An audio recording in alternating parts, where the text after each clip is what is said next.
এই শুনেছো, পাশের বাসার ভাবি না গয়না চুরি হয়ে গেছে।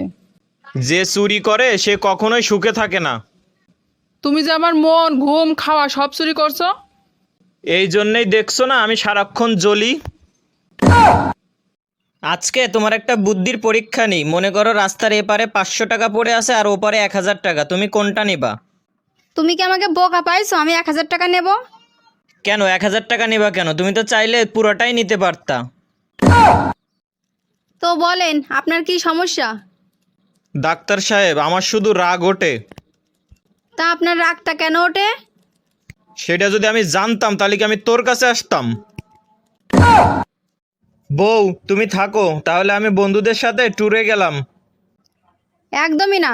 তুমি বন্ধুদের সাথে 7 দিনের জন্য বাসার বাইরে থাকবা আর আমি একা একা বাসায় থাকবো? একদমই হবে না। আর মাও বাড়ি নেই, আমি একা একা থাকতে পারবো না এত বড় বাসায়। আরে মা নেই তাতে কি হয়েছে? তুমি পাশের বাসার মিষ্টি ভাবিরে নিয়ে এসে থাকবা। যখন তুমি থাকো না, মা থাকে না, তখন তো আমি মিষ্টি ভাবিরে নিয়ে এসে রাখি। এই তুমি পাশের বাসার ভাবিরাকে কিস করছো? এই তুমি না গতকাল রাত্রে স্বপ্ন দেখলা, আর আমি তো তোমাকে বিয়ের পরে কথা দিছি তোমার সকল স্বপ্ন আমি পূরণ করব। আচ্ছা, আপনি বিকালের নাস্তায় কি খাবেন? আলু পরোটা বানাও যাও। আচ্ছা ঠিক আছে, করে দিচ্ছি। একটা কথা ছিল, আমাদের বিয়ের তো 10 বছর হয়ে গেল।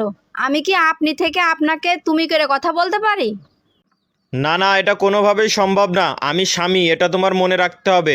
স্বামীর সাথে ভক্তি শ্রদ্ধা নিয়ে কথা বলতে হবে। আর পৃথিবীতে যে তুমি বলতে কোনো শব্দ আছে সেটা তুমি ভুলে যাও। তোমার জন্য সব আপনি। একটা বউর উপর কত রকম প্রেশার থাকে তুমি জানো? সংসারে সব কাজ করতে হয়, বাচ্চা সামলাইতে হয়। আসলে তুমি ঠিকই বলিছো, ব্যাপারটা আমি ভেবে দেখিছি।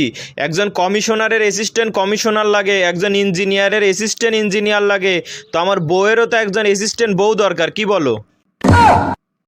সারাদিন আমি শুধু কাজ করব। বিয়ের পর থেকে আমি শুধু কাজই করে যাচ্ছি। আমি যদি এত কাজ করব তাহলে আমাকে বেতন দেওয়া লাগবে।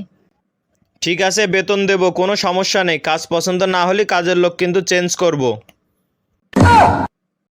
ও জান, আমার আর একটু ঘি দিয়ে যাও দিন। ঘি আর খেও না, তোমার পেটে সহ্য হবেন না। বৌমা কনে যাচ্ছাও? একটু আমাদের বাড়ি যাচ্ছি। তুমি ডেলি ডেলি বাপের বাড়ি যাও কি করতে একটু বলো দিনি। আপনি বোঝেন না, আপনার নামে বদনাম করতে যাই।